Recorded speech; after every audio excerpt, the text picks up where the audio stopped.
Veggie Pride Parade 2011. I'm having so much fun. There's so many great people here. This is vegan power at work here as we're working all together. Vegan power at the Veggie Pride Parade. Woo! I want to introduce to you David Warwak.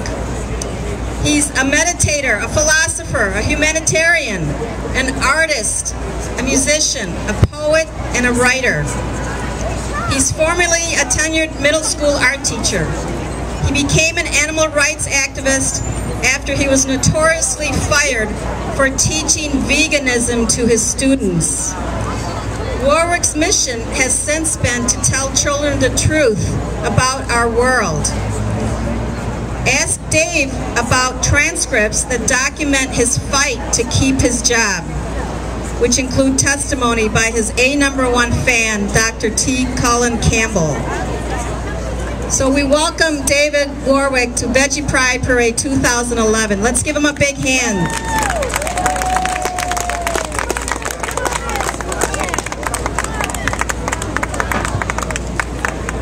All right, hey. Well, first off, you gotta give it to Pamela Rice. I mean, this wouldn't happen if she didn't start it in the first place and continue it every year. And it's a ton of work, and she thinks of every issue. This woman was pounding the streets in New York wearing a sign, "Ask me why I'm a vegetarian." I mean, that was years ago. There wasn't even literature to hand out. She had her own stuff printed up. She's a printer, an artist. And, you know, that takes a lot of nerve and guts, and she's still doing it to this day. So let's give it to Pamela, my hero. Well, my name's Dave Warwak. I'm not a doctor, but check this out. I discovered a cure for cancer. Oh, come on. I bet if there were if I was at a conference and I had a degree behind me, it said I was a PhD, a doctor, and I stood in front of a big auditorium full of doctors in the audience, and I stood up there and I said, "My name's Dave Warwak, and I discovered a cure for cancer." Everyone would be jumping up and down. They'd be like, "Wow, wow, wow." Well, we already know it. It's veganism. You know, prevention. You don't get yourself into that trouble eating that stuff. And that's the meat and the dairy, the cheese, the eggs. You know, you eat just one egg a week, and you run 3 times the risk of cancer, ovarian or breast cancer. If you're a man, it's prostate cancer. Why would you do that? And why would you cook up eggs for your children? And, you know, anyone that knows me knows that I don't like silence. And to me, silence is complicity. And I don't want to be complicit in this stuff. And it's happening on our watch and right in front of me. And I can't sleep at night thinking about some of the stuff that goes on. So I'm going to be selfish, and I'm going to talk about some things that I got to get off my chest that I've been witnessing that really get me mad. And maybe I'll be able to sleep a little bit better at night. One of the things that really pisses me off is that they feed children E. coli in the school lunch program.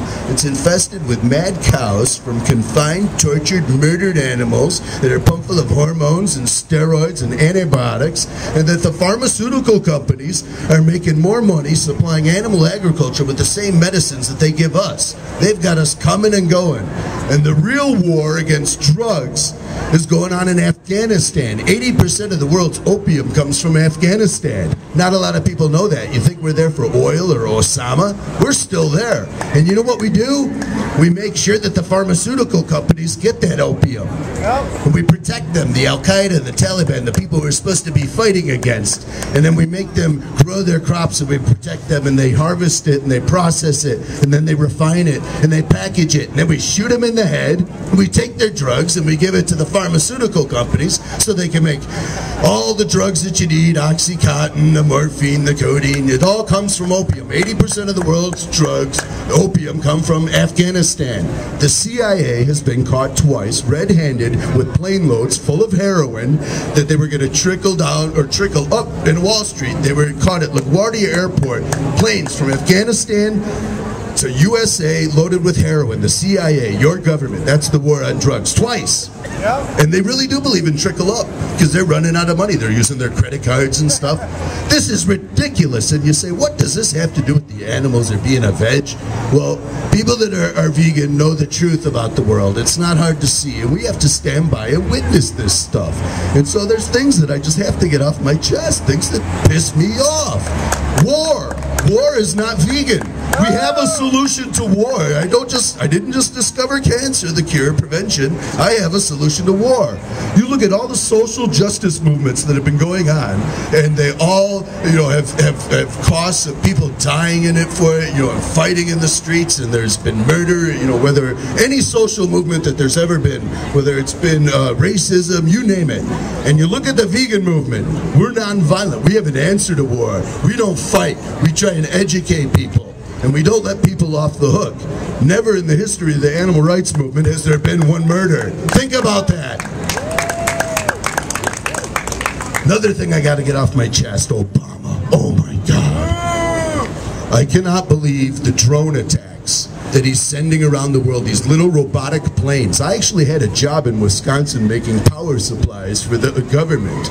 I kept asking, what am I making? What am I making? Just don't ask, you don't want to know. And finally I found out, I went on the web. We were making power supplies for drones. Drones are these little toy electronic planes that are GPS guided that fly into people's houses and blow them up.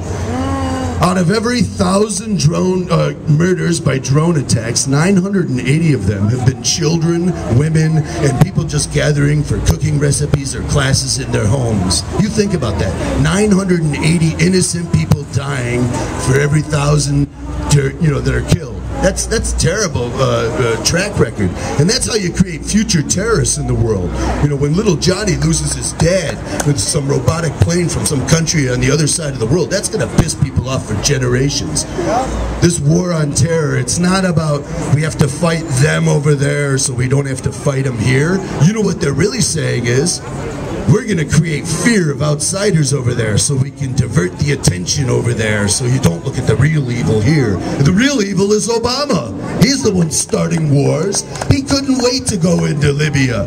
He put a hit out on the guy without even talking to the American public. He didn't even consult with Congress. He talked with all these other countries, everyone except his own. And then he went over there and he didn't follow instructions just to knock out airstrips. He dropped bombs on Gaddafi's house trying to kill the guy, and he's killing his relatives. That sounds like you're trying to start a war. You don't mess around with countries with nuclear weapons in Pakistan creating future terrorists when you can't secure your own borders. This is insane. So I got that off my chest. I feel a little better. Oh my God. The thing that gets me, though, is silence is complicity, but so is tolerance. Tolerance is complicity. If you tolerate it, you're part of the problem. And I'm up here bitching and saying these things. I'm getting them off my chest. I feel better about that. Silence is complicity, but now I realize tolerance is complicity. I'm not going to tolerate it. If I have a child, he's going to grow up a vegan, and he's not going to join some stupid war. I'm not going to put that death in my body. I used to weigh 280 pounds. I used to be carrying an extra person around. Now I got this little 5 pounds, but it's because vegan food tastes so good. I eat a lot of it.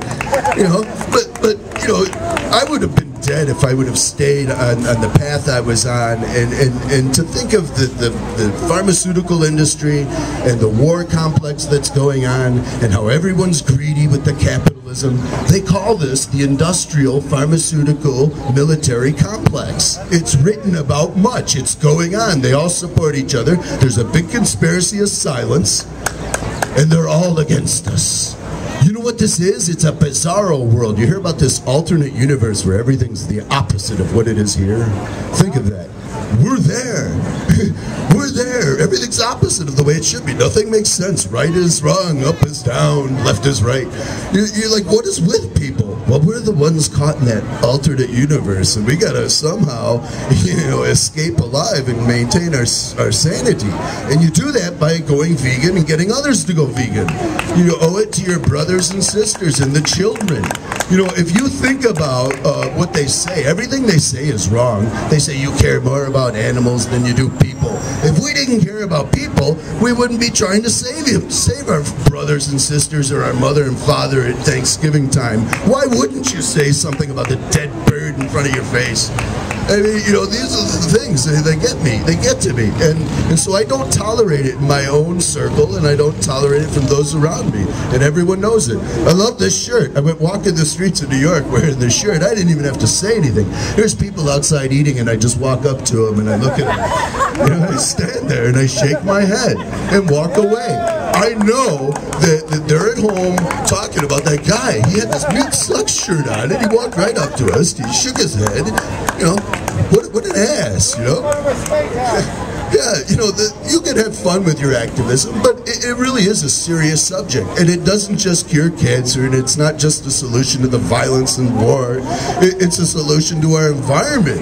You look at the methane emissions in factory farming, I have to think of Obama again. He's read the United Nations report with the 100 best scientists from all the countries. They all signed off on it. It's been out for years. And in it, they say factory farming is the major cause in every problem we're experiencing in the environment, from climate change to rising sea levels, and it's those methane emissions. You know, they're more damaging than all the car emissions. So, you know, they're dropping the ball on it purposely. And what do? They go to Copenhagen and they have these meetings about climate change, and they sit around and they eat steak and they talk about reducing carbon emissions by 18.5% by the year 2020. I got news for you, folks. The year 2020, the sea level is going to rise several inches at least. They're predicting much more. They're saying like 4 feet, which is really scary stuff. And it's happening now. There's flooding in the Mississippi. There's all these record rains. Sea levels going up. The temperature's been warmer every year for the past 4 years since they've been tracking weather. I mean, and they're still out there eating their steak. And I have to think about the eating thing. What about veal and foie gras? Our president loves veal and foie gras. He travels around the world at taxpayer expense eating veal and foie gras. And then he talks about being against torture. Foie gras is a product of torture. They torture the duck by force feeding him a pipe down their throat to make their livers fat, and they cut them open, and then they cook it up as pate, and the Obamas love it. Both of them. And Michelle, she has an idea to have an organic garden, and then she brings the children into the kitchen to cook up the things they picked, and she adds a little chicken to the mix. I mean, come on, little chicken cookers of America, we need to change. Chickens are very loving animals, and they don't deserve the treatment we're giving them. And you look at sheer numbers of the misery that we create. Chickens are, birds are the most abused animal on the planet by far, just in numbers. And it's sad, and you have to stop and think when you see a child biting into a drumstick or a chicken breast, you know, and the bone is right there. You have to stop and say something if this is going on in front of you, because it's not just silence is complicity, but tolerance is complicity. And you're tolerating it in front of you, you have to stand up. You know, the school lunch program is really bad with the children. You know, you talk about the military-industrial pharmaceutical complex, you have to take it one step further and really talk about what it is. They say that we don't have an economy, that we don't have any goods to sell and things. That's not true. Our economy revolves around food. It'll always be there. People will always eat. Even if they go vegan, our economy will probably grow in immense ways. They won't have to subsidize factory farming and support this evil industry that's polluting things, and it's a losing business. Just the water alone to raise a pound of beef costs $90 of your tax dollars, your vegan dollars. And so you have to look at this. And then what do they do with this losing business? They can't even sell the stuff because it's such poor quality. It's a step below fast food and above pet food. South Korea won't touch it because it's infested with mad cow. All these countries know about it. So our government buys it from them and then distributes it to people with no choice. Children in schools, elderly in nursing homes, and prisoners in jails are eating a step below fast food, just above pet food. You know, and they know that they're feeding them E. coli, which is shit. We know it is. How can a parent willingly say, I'm cool with my child eating shit as long as you cook it to 170 degrees, you know? We don't want the E. coli to do anything. But you're okay with them eating shit? But then if they find some rat shit and some peanut butter, they're like, hey, foul, don't do that, no. You know, the spinach, and they don't tell you about how the pig escaped from the factory farm and he had feces on his hooves and he ran through the field of spinach. They don't talk about how it started, you know, and that animals are always the cause. All right, I'm getting the yank signal. Oh, I got 5 more. Oh, baby. All right, let's get to the crux of the problem. Early education with children is the most important thing going on, right? And you have to be honest with children. And you say, well, put this into real terms. How can we take everything else you said and tie it to that? Well, the point is that the people running things now have been brainwashed in early childhood. That's why you can't even talk to them. Their minds are closed, their learning is done, they're not lifelong learners, and they believe that milk is good and that meat is necessary for protein. All the lies and things that have been proven wrong again and again and again. So if you know early childhood is that important, you have to look at how it all happens. When a child is raised to eat dog meat, as was written about in an autobiography called The Audacity of Hope by our president, he admits between the ages of 6 and 12 he lived in Indonesia, where his stepfather Lolo raised him on a diet of dog meat, which he said was tough, and grasshoppers and snakes. I mean, this is sick business. And his stepfather told him, you take on the spirit of whatever animal you eat, and someday I'm going to bring you home a lion. Now you tell that to a small child, he'll believe it his whole life. My dad told me that fish don't feel pain, and I grew up to be a fishing guide until I figured it out many years ago. You know, just 4 years ago, but for many years I was a fishing guide, and I didn't make the connection. So you say, well, what does that have to do with anything? I'm saying this is his disregard for throwing around other people's children, for not allowing photographers to photograph coffins coming home from war. If people knew and saw the real consequence of war, it wouldn't go on. They're hiding people from filming factory farms and those things. You have to be honest with children. Otherwise, they're going to grow up to be leaders of countries who start wars and bomb people and create future terrorists and fly around the world and eat veal and foie gras. That's how important early childhood is. You think about that, and you think about the mess we're in. One of those children that you mess up on a diet like that could end up the leader of the most powerful nation in the world, and we'll have hell to pay. Do not re-elect that man. I'm telling you, it could be the end. All right, thank you. Rock on.